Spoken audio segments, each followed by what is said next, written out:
मित्रों, शुभ अपराह्न। The Galaxy institute के यूट्यूब चैनल में आप सभी का हार्दिक स्वागत है। इस समय हम लोग हालावाद पढ़ रहे हैं और हालावाद के हरिवंश राय बच्चन को हम पढ़ चुके हैं अगली वीडियो में, और आज के वीडियो में आप पढ़ेंगे आपके बहुत ही महत्वपूर्ण कवि हैं जिनका नाम है भगवती चरण वर्मा। इनसे क्वेश्चन बहुत ही ज़्यादा इम्पॉर्टेंट बनता है, कभी भी पूछा जा सकता है। यूपी टेट, टीजीटी, पीजीटी और यूपीएसआई के संबंधित एग्ज़ाम के लिए बहुत ही महत्वपूर्ण हैं, कभी भी यहाँ से क्वेश्चन किए जा सकते हैं। तो आइए देखते हैं भगवती चरण वर्मा। इनका जन्म समय हम आप देखेंगे 1903 ईस्वी में इनका जन्म हुआ था। अब पूछा जाए इनका स्थान कहाँ था, तो ये है उन्नाव। उन्नाव है कहाँ भैया? आपका यूपी से। और ध्यान दीजिएगा, मृत्यु की बात की जाए तो 1981 ईस्वी में इनकी क्या हो गई? मृत्यु हो गई। ध्यान दीजिएगा, इनसे मुख्य तथ्य क्या पूछा जा सकता है? मुख्य तथ्य पूछा जा सकता है कि बताइए ये भौतिक पक्ष के हालावाद के कविता करता है कि आध्यात्मिक? ये आध्यात्मिक से हैं। तो ध्यान दीजिएगा, भगवती चरण वर्मा हालावाद के आध्यात्मिक कविता करने वाले कवि हैं। तो ध्यान दीजिएगा, कभी भी पूछा जा सकता है कि भगवती चरण वर्मा हालावाद के भौतिक पक्ष का वर्णन करने वाले हैं कि आध्यात्मिक?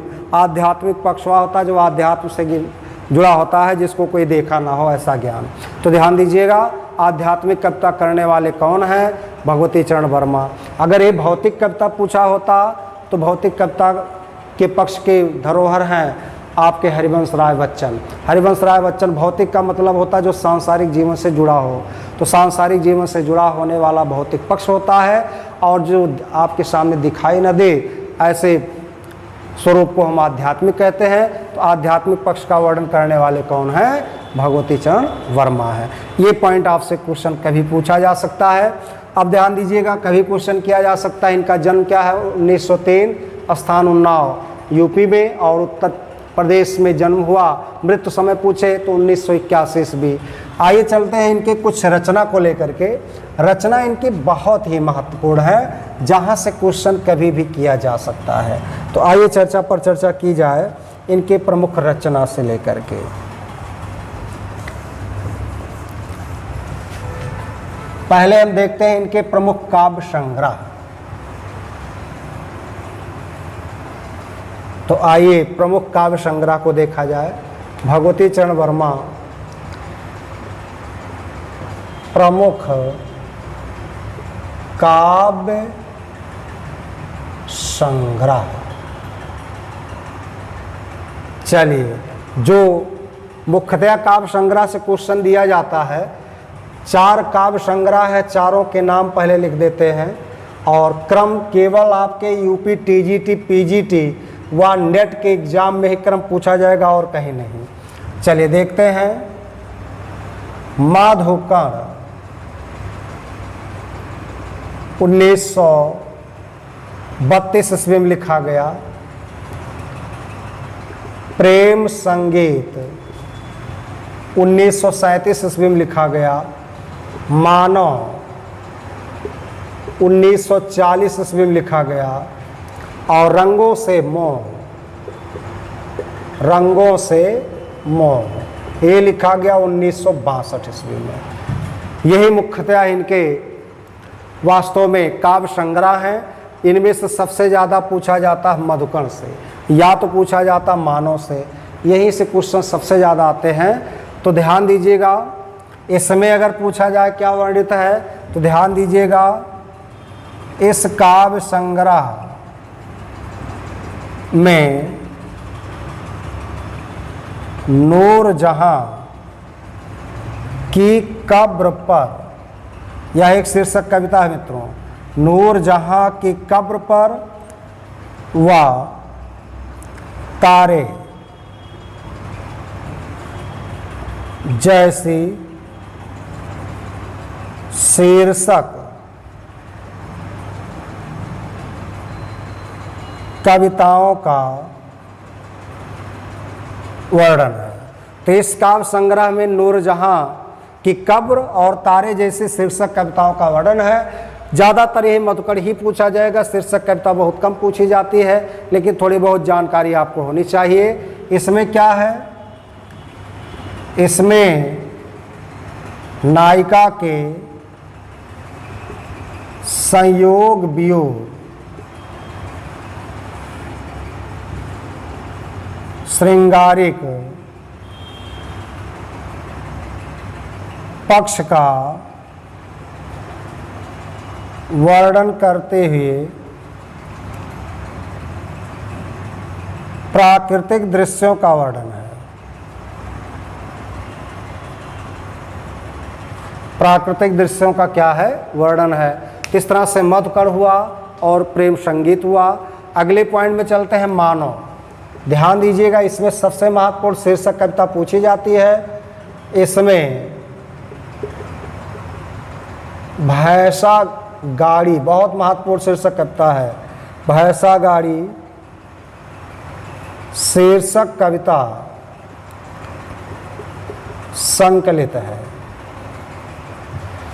ये क्वेश्चन आपके लिए कभी भी पूछा जा सकता है कि भैंसा गाड़ी जो शीर्षक कविता है ये किसमें है। यह मानव में है। कहाँ है, मानव में। तो मानव एक क्या है, एक काव्य संग्रह है। काव्य संग्रह होता क्या है, जिसमें कई कविताओं का मेल हो जाता है। तो इसी काव्य संग्रह में एक कविता है भैंसा गाड़ी। इसी भैंसा गाड़ी शीर्षक कविता को किसमें समाहित किया गया, मानव में।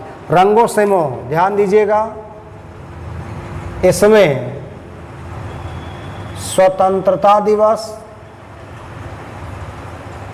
गणतंत्र दिवस,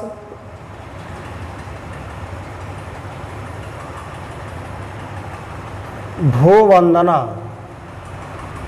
ध्यान दीजिएगा, स्वतंत्रता दिवस, गणतंत्र दिवस और भूवंदना, ये तीनों शीर्षक कविता है।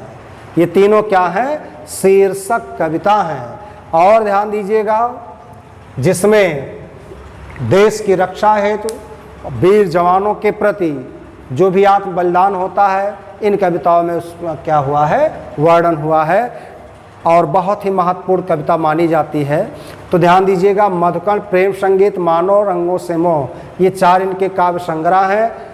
चलिए पहले देखते हैं मधुकर में। इस काव्य संग्रह में नूरजहां की कब्र पर या तारे जैसे शीर्षक कविता है। प्रेम संगीत में नायिका के संयोग वियोग को देख करके और श्रृंगारिक पक्ष का वर्णन करते हुए प्राकृतिक दृश्यों का वर्णन हुआ है। मानव एक ऐसा है जिसमें भैंसा गाड़ी जैसे शीर्षक कविता का वर्णन हुआ है। रंगों से मोह जो आपका काव्य संग्रह है, इसमें महत्वपूर्ण शीर्षक कविता है कौन कौन, स्वतंत्रता दिवस, गणतंत्र दिवस और भूदान। ये पॉइंट आपका यहाँ से रहा।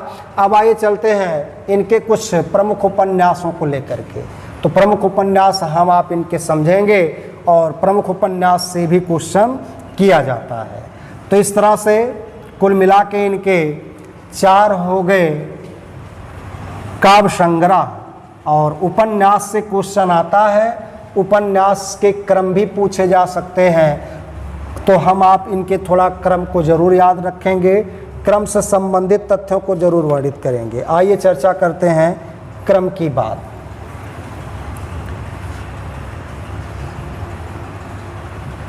चलिए इनके प्रमुख उपन्यास को देखते हैं। तो चलिए क्रमवत देख लेते हैं प्रमुख उपन्यासों को। पहला उपन्यास है पतन, 1928 ईस्वी में। दूसरा है चित्रलेखा, सबसे महत्वपूर्ण उपन्यास इनका यही है, 1934 में है, सबसे महत्वपूर्ण उपन्यास है। और ध्यान दीजिएगा, सामाजिक परंपरा को देखते हुए बहुत ही सामाजिक परक उपन्यास लिखा गया जिसका नाम क्या है, चित्रलेखा है। यह आपके लिए बहुत ही महत्वपूर्ण है। क्वेश्चन यहाँ से पूछा जा सकता है, चित्रलेखा किसका उपन्यास है। तो किसका है? भगवती चरण वर्मा। और ये कई बार एग्जाम में पूछा जा चुका है। कौन? चित्रलेखा उपन्यास। तो आइए देखते हैं अगले उपन्यास को। और भी तथ्य हैं जो आपके लिए बहुत ही महत्वपूर्ण है। अगला है 3 वर्ष। तीसरे पे समझ लीजिए 3 वर्ष आ गया। 1936 ईस्वी में लिखा गया। अगला है टेढ़े मेढ़े रास्ते।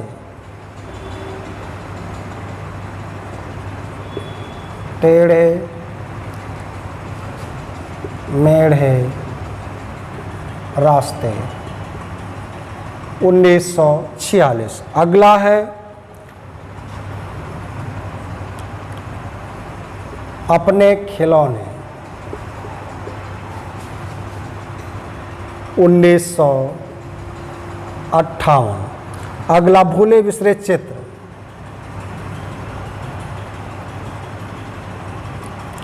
भूले बिसरे चित्र 1959 में लिखा गया। अगला पॉइंट है सबह नचावत राम गोसाई।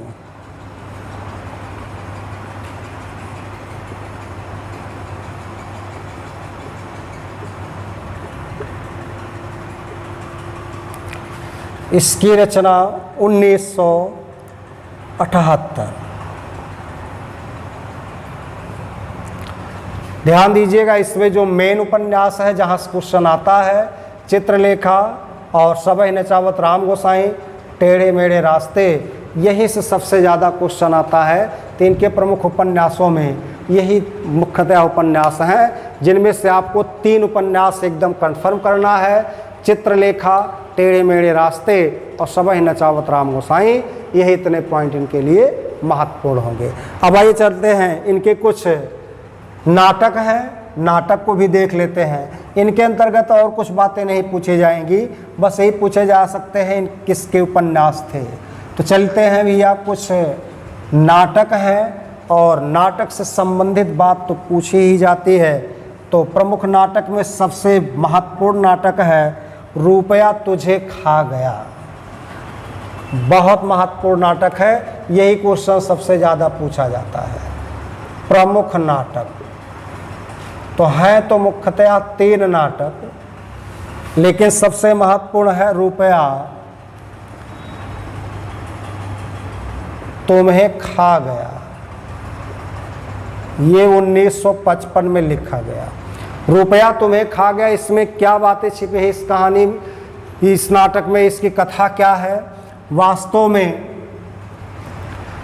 किसी व्यक्ति के पास बहुत अधिक रुपया हो जाता है और वो वास्तव में रुपये के बल पर वास्तव में गैर कानूनी कार्य करने लगता है और बाद में धीरे धीरे उसका पतन हो जाता है। यही दर्शाया गया किसमें? नाटक में, रुपया तुम्हें खा गया। कितनी बढ़िया बातें इसमें कही गई है। अगला है बुझता दीपक।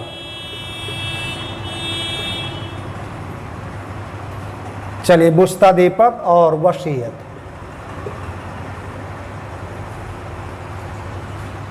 यही मुख्यतः इनके नाटक हैं। कौन कौन? रुपया तुम्हें खा गया, बुझता दीपक और वसीयत, यही प्रमुखता इनके नाटक हैं। गाड़ी नहीं खड़ी है, गाड़ी आपकी गाड़ी बाहर तो नहीं खड़ी है, गेट के सामने है ना, अपने गेट के सामने। हेलो, चलिए चलते हैं।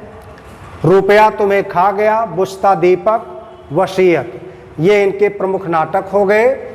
और अब चलते हैं अगले तथ्य की ओर।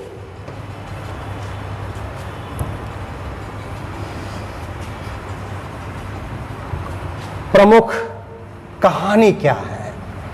कहानी से भी क्वेश्चन आता है।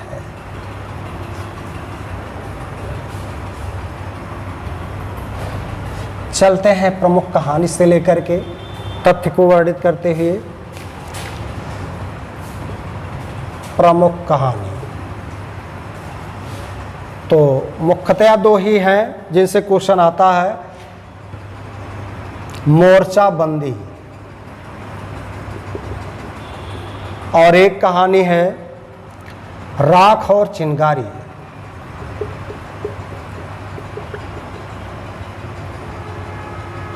यही इनके दो ही मुख्यतः कहानियां हैं जहां से क्वेश्चन पूछा जाता है। वो सबसे ज़्यादा महत्वपूर्ण ये है, राख और चिंगारी जो कहानी है पूछा जा सकता किसकी है, भगवती चरण वर्मा की है। कभी भी यहाँ से क्वेश्चन किया जा सकता है। और ध्यान दीजिएगा, इनका प्रमुख एक संस्मरण है। संस्मरण वास्तव में किसी की याद में लिखा जाता है, तो इनका एकमात्र महत्वपूर्ण संस्मरण है जिसका नाम है अतीत की गर्त से। बहुत महत्वपूर्ण है, अतीत की गर्त से। ये भी बहुत महत्वपूर्ण है। अगर यही अतीत के चलचित्र पूछ लिया जाता तो महादेवी वर्मा की तरफ चले जाते हम आप, लेकिन यही अतीत के गर्त से कर दिया गया। तो ये किसका हो गया, भगवती चरण वर्मा का। अगर पूछ लिया जाता कि अतीत के चलचित्र, स्मृति की रेखाएं, ये सभी चीज़ें हैं महादेवी वर्मा के। अगर यही पूछ लिया गया अतीत की गर्त से, ये किसके हो जाएंगे, भगवती चरण वर्मा के।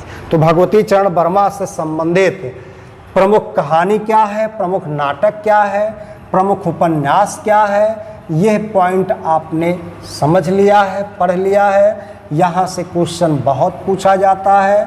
और भगवती चरण वर्मा से एक पंक्ति सबसे ज़्यादा पूछी जाती है। तो ध्यान दीजिएगा, महत्वपूर्ण पंक्ति को लिख देते हैं। भगवती चरण वर्मा की, भगवती चरण वर्मा की प्रमुख पंक्ति। तो आइए, इनके एक प्रमुख पंक्ति है, इससे ज़्यादा क्वेश्चन आता है। हम दीवानों की क्या हस्ती, हम दीवानों की क्या हस्ती, आज यहाँ कल वहाँ चले, आज यहाँ कल वहाँ चले। ये कभी भी पूछा जा सकता है। किसकी पंक्तियाँ हैं, तो ये पंक्तियाँ हैं वास्तव में भगवती चरण वर्मा की। और ध्यान दीजिए, पूछा जाए कि जरा बताइए ये किस काव्य संग्रह में है, ये काव्य संग्रह में है रंगों से मोह। तो रंगों से मोह जो काव्य संग्रह है, उसी काव्य संग्रह की ये क्या है, पंक्ति है। यही एकमात्र पंक्ति है जहाँ से क्वेश्चन सबसे ज़्यादा पूछा जा सकता है। तो भगवती चरण वर्मा से संबंधित मुख्य तथ्य यही आपके बनते हैं। प्रमुख नाटक क्या है, प्रमुख उपन्यास क्या है, प्रमुख कहानी क्या है। तो आज की वीडियो के लिए इतने ही रहेंगे। और आप लोग वीडियो के देखने के बाद लाइक, सब्सक्राइब व कमेंट जरूर कीजिएगा। धन्यवाद।